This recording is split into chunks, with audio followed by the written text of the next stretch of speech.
The result of the voting is as follows.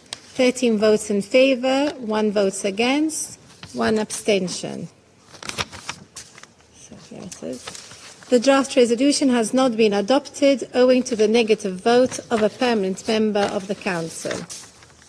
Pass the floor to the Russian Federation. Madam President, unfortunately, the UN Security Council today did not manage to adopt a well-thought-through decision on using outer space exclusively for peaceful purposes. That was the thrust of the Russian and Chinese amendment, which was not adopted. It's very telling that neither in today's discussion nor earlier did the authors of the DR answer the question, what do they not like about our proposal? Which boils down to introducing a call not to place weapons of any kind in outer space. In other words, repeating my earlier metaphor, why do we need a roof if we haven't yet built the walls? What is the real, genuine reason that prompted them to submit to the Security Council such a strange draft resolution? It remains a mystery for many colleagues. Let's try to answer that question. The PR, when reading her pre-prepared speech, basically gave away the reason. She directly confirmed that the only reason why Washington introduced this amendment is to tarnish the Russian Federation. If the US is really so much in favor of using outer space for peaceful purposes, why did you vote against our amendment calling for a ban on weapons of any kind being placed in space, not just WMDs? Your silence on this matter is more telling than anything you could possibly say. The US is lecturing other states about the use of WMDs. That's rich. The PR asked us, why? Why? And we answered it. We want a ban on the placement of weapons of any kind in outer space, not just WMDs. But you don't want that. And let me ask you that very same question. Why? My US colleague, by the way, told us about her trip to Japan, including Nagasaki, and about the terrible consequences of nuclear bombings. Could I be so bold as to ask, could you enlighten us? Who conducted that nuclear bombing? The only time this was done in the history of humanity. Or perhaps our Japanese colleague can tell us all about it. A country which, as far as I recall, has never actually named the country which bombed it, as if those nuclear bombs which were dropped on Hiroshima and Nagasaki actually landed on Japan from outer space, out of nowhere. The US PR just said that President Putin has said on numerous occasions that the Russian Federation does not have any plans to place WMDs in outer space. She also said that not adopting this resolution has no impact on Russia's existing obligation not to place WMDs in outer space as per the 1967 Outer Space Treaty. But could Ms. Thomas Greenfield tell us why the US and Japan why did they submit this DR in the first place if it has no impact? Should we be introducing further such DRs in light of what your president said?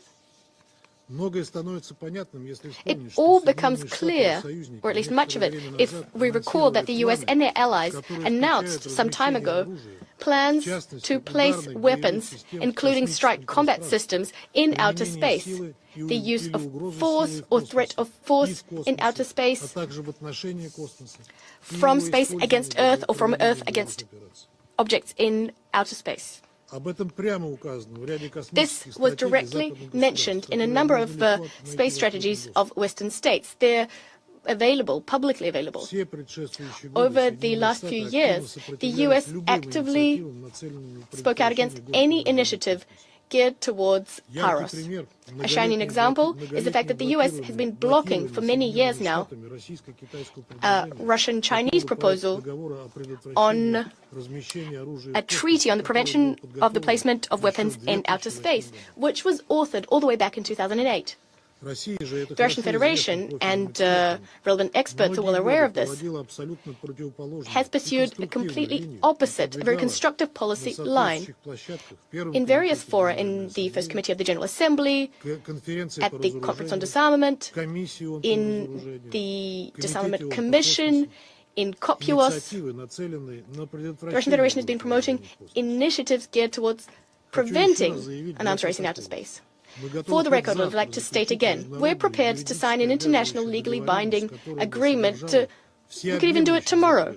An agreement which would contain a comprehensive ban on the placement of weapons of any kind, not just WMDs, in outer space, which are already, these WMDs are already prohibited by the Outer Space Treaty.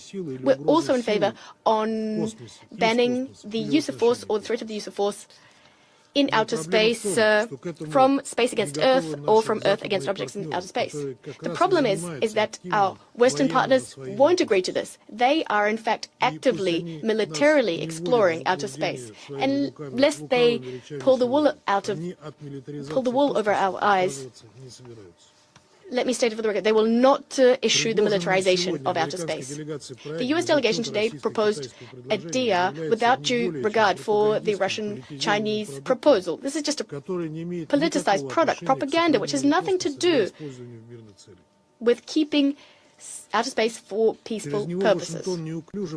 In doing so, Washington is clumsily trying to shirk criticism, shifting blame. Furthermore, it's a very convenient way of diverting attention from Washington's shameful veto on Palestine's attempt to achieve full membership, which meant that they couldn't fix this historical injustice against the Palestinian people. We shouldn't forget another very dangerous and nefarious component of the American draft. It's a clear attempt to use the Security Council to implement restrictions which haven't been set forth before anywhere, including the Outer Space Treaty. This sets a very serious legal precedent. The Security Council is not the place to do that. Discussions on outer space and decisions on this should be comprehensive. They should incorporate all members of the UN. They should be focused on preventing PAROS and the rise of armed conflicts in outer space. Otherwise, this is clearly a blatant attempt to impose the opinion of one Security Council member on all other UN members of the Security Council and the rest of the UN.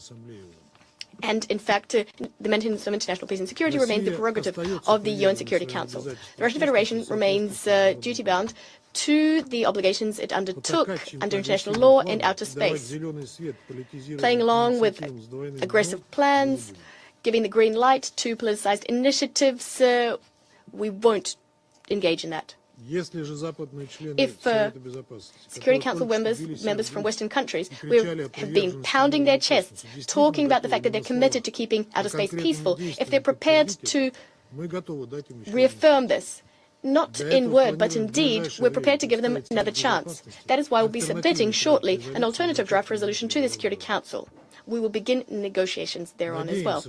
We hope that all Security Council members will exercise common sense and will show their interest in the need to keep outer space peaceful. Hopefully this will override attempts to politicize such an important topic, important for planet Earth as a whole.